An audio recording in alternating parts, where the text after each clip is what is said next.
istilah ini terjemahan dari istilah yang populer dalam literatur ilmu keislaman, yaitu al-ilahiyah, al-insaniyah, dan al-kauniyah, yang mana Ibrahim menjelaskan bahwa pembentukan istilah teantropokesentris ini terinspirasi dari ayat Al-Quran surah Al-Baqarah dan surah Al-Fusilat. Yang demikian, kedua ayat ini menunjukkan tiga subjek penting yang Allah, manusia, dan alam.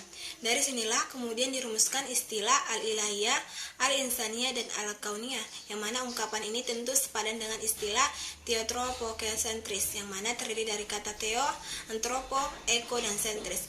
Yang secara etimologi, theo berasal dari kata theos bermakna Tuhan, sedangkan antropo bermakna manusia, dan kata eko bermakna habitat atau lingkungan.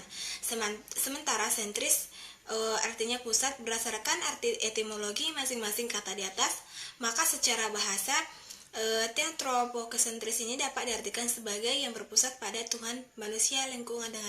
Dengan demikian, paradigma ini adalah paradigma keilmuan yang berpusat atau bertumpu pada kesepaduan atau keseimbangan Tuhan, manusia, dan lingkungannya. Baiklah, di sini saya akan menjelaskan tentang petunjuk Al-Quran sebagai ilmu pengetahuan.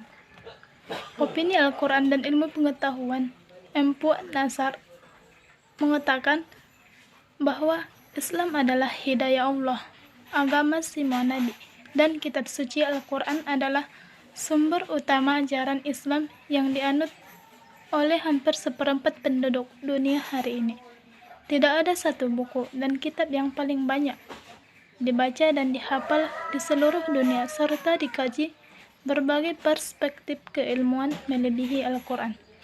Seperti Al-Quran yang sama dengan sumber Taurat, Jabur, Injil, dan suhuf-suhuf yang lainnya, yaitu Allah Subhanahu wa Ta'ala.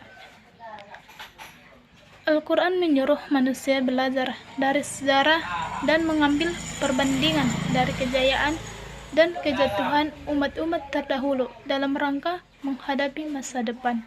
Pesan-pesan samawi dalam Al-Quran sejalan dengan semua tingkatan perkembangan ilmu pengetahuan dan peradaban umat Islam. Umat Islam di masa lalu mencapai zaman kejayaan dan menjadi trendsetter kemajuan peradaban dunia dalam abad 7-13 Masehi adalah karena mengamalkan arti Islam. Menurut istilah Presiden Republik Indonesia pertama Soekarno yang bersumber dari Al-Quran, Al-Quran mendorong manusia agar mengembangkan kemampuan berpikir seimbang dengan kemampuan berzikir, mengingat Allah Subhanahu wa Ta'ala. Al-Quran menginspirasi perkembangan ilmu pengetahuan dan mengajarkan peran dan tanggung jawaban manusia yang diberi amanah ilmu. Al-Quran sebagai pedoman hidup atau manhaj al-hayah menuntun umat manusia agar memperoleh keselamatan dan kebahagiaan dunia dan akhirat. Assalamualaikum warahmatullahi wabarakatuh. Perkenalkan, nama saya Nursanti Harahap, NIM 2020-5026. Baiklah, di sini saya akan mencoba menjelaskan pengertian dari ilmu pengetahuan dan tujuan dari ilmu pengetahuan. Nah, yang dimana telah saya pahami dan saya cari tahu bahwa ilmu pengetahuan ini adalah sesuatu yang berawal dari pengetahuan dan bersumber dari wahyu atau hati manusia, akal dari panca indera manusia dan semesta yang memiliki paradigma atau objek pengamatan yang melalui metode dan media komunikasi yang membentuk sains yang baru.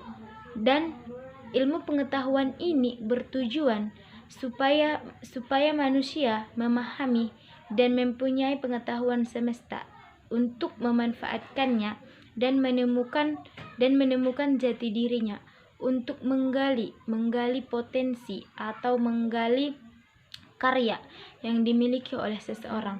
Dengan adanya ilmu pengetahuan, manusia bisa berkarya dan bisa menimbulkan hal-hal baru supaya bisa mengembangkan apa yang dia ketahui dan apa yang dia alami ataupun pengalaman.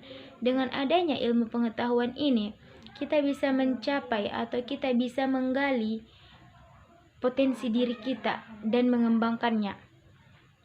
Jika kita tidak memiliki ilmu pengetahuan, kita tidak akan mengetahui bagaimana proses dalam suatu masyarakat. Misalnya, ada sebuah rumah yang dibuat dan yang dijadikan oleh para pembuatnya atau pembuat bangunannya. Jadi, jika kita tidak memiliki pengetahuan, kita tidak akan tahu bagaimana cara membuat semen, bagaimana dari awal, bagaimana cara membentuknya.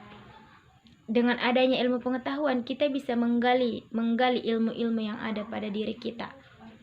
Mungkin cukup sekian. Assalamualaikum warahmatullahi wabarakatuh. Baiklah, di sini saya akan menjelaskan tentang tujuan ilmu pengetahuan. Tujuan ilmu pengetahuan yang secara umum yaitu dapat menghasilkan pemahaman yang jelas dan masuk akal tentang ilmu pengetahuan yang bagian-bagiannya terlihat dengan adanya keterkaitan yang logis satu sama lain.